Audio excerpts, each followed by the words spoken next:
Bismillah Rahman Rahim. Ladies and gentlemen, thank you very much for coming to the Foreign Office. This briefing is about a very important subject, and thank you for taking the time to be with us this afternoon. Today we will today we will present details of a sophisticated and sinister Indian campaign of extraterritorial and extrajudicial killings inside Pakistan. We have credible evidence of the links between Indian agents and the assassination of two Pakistani nationals on Pakistani soil. These are killings for hire cases involving a sophisticated international setup spread over multiple jurisdictions. Indian agents use technology and safe havens on foreign soil to commit assassinations in Pakistan. They recruited, financed, and supported criminals, terrorists, and unsuspecting civilians to play defined roles in these assassinations. Indian media and social media accounts immediately claimed and glorified these killings as successful retribution against enemies of India and projected their capacity to carry out these illegal acts. Potential assassins were recruited using social media, talent spotters, and fake Daesh accounts. There was complete compartmentalization of various components of the operation with employment of teams of financiers, locators, and assassins. Elaborate exit plans were developed to obscure all potential tracks. At this stage, we are sharing information on two cases. A few other similar cases are under investigation, and we will reveal details about these in due course. The assassination of Shahid Latif. On 11 October 2023, Mr. Shahid Latif was assassinated outside a mosque in the city of Sialkot. A detailed investigation revealed that an Indian agent, Yogesh Kumar, based in a third country, orchestrated the assassination. Yogesh Kumar recruited Muhammad Umair, a laborer in that third country, to act as a contact with local criminals in Pakistan to trace and assassinate Shahid Latif. They recruited local criminals who were able to locate and trace Shahid Latif. However, they were unable to carry out the execution. After some other failed attempts, Muhammad himself was personally sent to Pakistan to carry out the assassination. Umair organized a team of 5 target killers, which after the first failed attempt on 9th October 2023, succeeded in assassinating Shahid Latif on 11th October 2023. Based on the confessional statements and technical evidence, law enforcement authorities quickly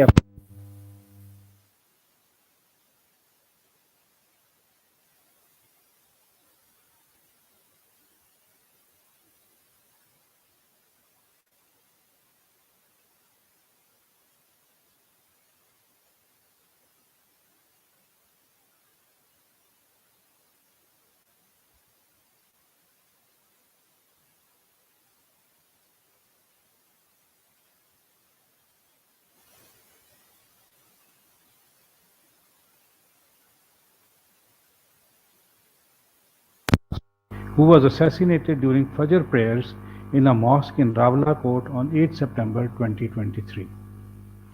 Law enforcement agencies tracked the killer, Muhammad Abdullah Ali, and arrested him on 15th September 2023 while boarding a flight at Jinnah International Airport, Karachi.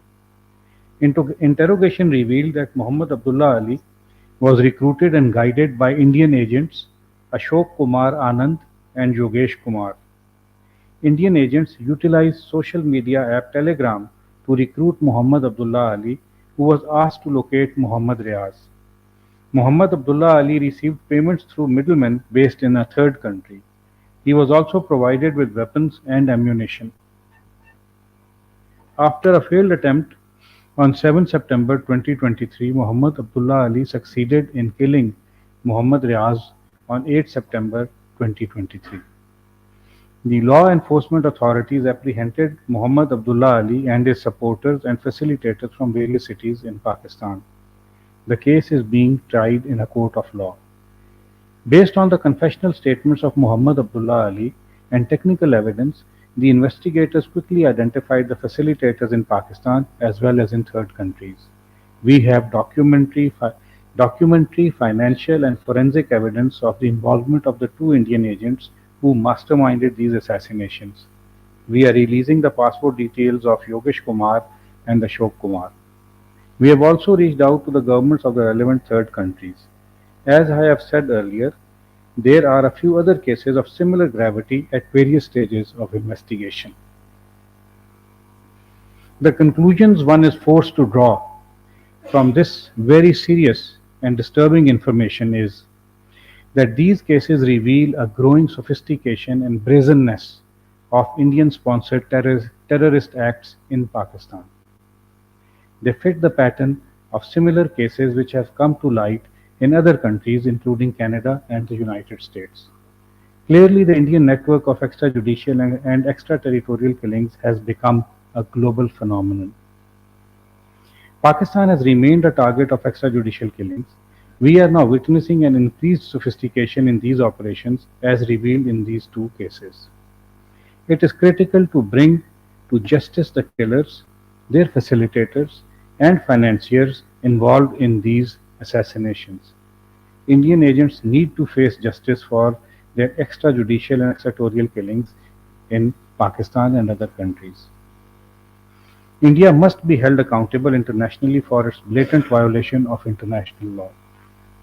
India's assassination of Pakistani nationals on Pakistani soil is a violation of Pakistan's sovereignty and a breach of the UN Charter. This violation of Pakistan's sovereignty is completely unacceptable. Pakistan remains committed to protecting its people and securing its own sovereignty. Protection of Pakistanis and any foreign national on Pakistani soil is a high priority for the government of Pakistan. India's reckless and irresponsible act calls into question India's reliability as a credible international partner and its claims for enhanced global responsibilities. Thank you. Okay, we will have a few questions because of the very busy schedule of the Foreign Secretary. We will keep this session very limited and request that the questions be focused only on the topic that is at hand. Ji Mateen Haider Saab. Assalamu alaikum. Thank you, Mr. Foreign Secretary. This is an extraordinary network that you have shared information on Indian terrorism and proxy networks. What's the evidence of these killings that took place in Pakistan and how these killings connects to the government of India? Do you have some more evidence and details? Please share. Thank you. The evidence is quite extensive. For instance, when the assassinations were carried out, there was a jubilation in certain circles of the Indian social media, gloating over the killings, that this was just retribution for enemies of India. There is also evidence of linkage of these killings with the Indian agent Yogesh Kumar and the Ashok Kumar Anand. There are confessional statements of Umair and the other gentleman who has carried out the second assassination and their facilitators, and they have pointed the Pakistani authorities out to other members of the network who are now in our custody. We also have evidence of financial transactions, communications, and thus establishing a link between these Indian masterminds and the various facilitators and then the actual criminals who carried out the acts.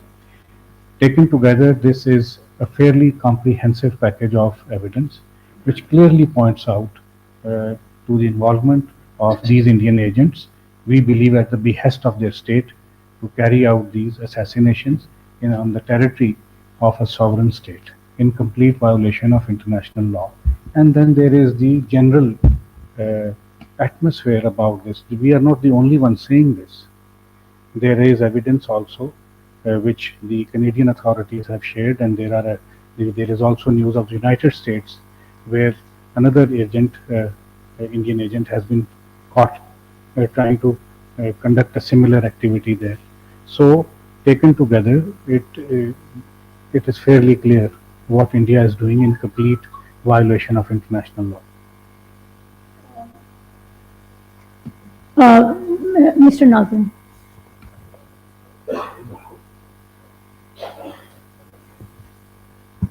Thank you, ma'am. This is Mohammed Nazim from Anadolu Agency. Do you think are these killings in Pakistan linked to similar events in USA and Canada? So have the investigators found any similarities in these killings? Thank you. The modus operandi, if you look at it, I'm sure you mentioned it, United States and Canada, and what happened. The modus operandi seems quite similar. That instructions are received by Indian agents, we believe, from their headquarters back home. They then go about looking for contacts and contract killers in the local community, and then they execute the crime. In the case of the United States, the agents by chance ran into an informant who then subsequently referred them to an undercover officer in the United States. But the modus operandi seems to suggest that yes, there is a similarity in how these assassinations are being carried out.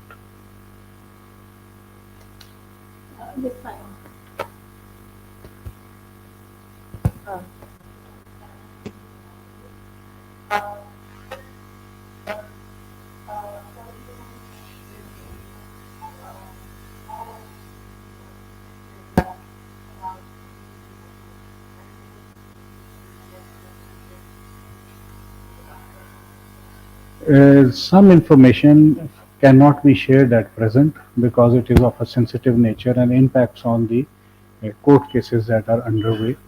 We, for instance, have their passport numbers and their identity. We can share it with you. We have some other information also. For instance, Yogesh Kumar who orchestrated the killing of Shahid Latif Saab, was born on 9th October 1996 in an Indian city, Sri Ganga Nagar in Rajasthan. The other gentleman, Ashok Kumar, we believe was born on 1st July 1958 in Kolia village of Karnataka. Information is also being still gathered, but as I said, some of it cannot be shared, but we have specifics.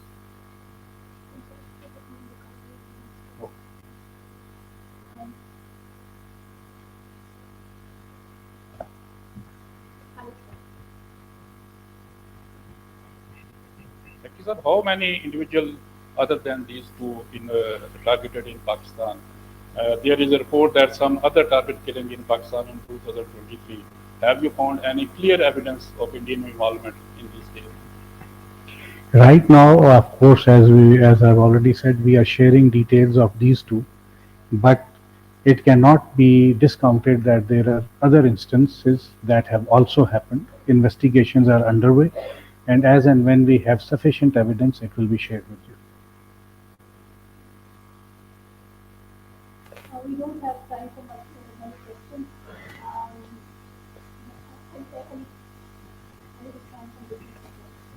Thank you. This is Ali Hussain, representing Business Recorder. You have just highlighted as to how the Indian intelligence agencies are committing these assassination campaigns now across the world now. Are the Pakistani authorities aware of any such threat in future to Pakistani citizens? Will the law enforcement agencies be able to take on such kind of threats to Pakistani citizens? Thank you.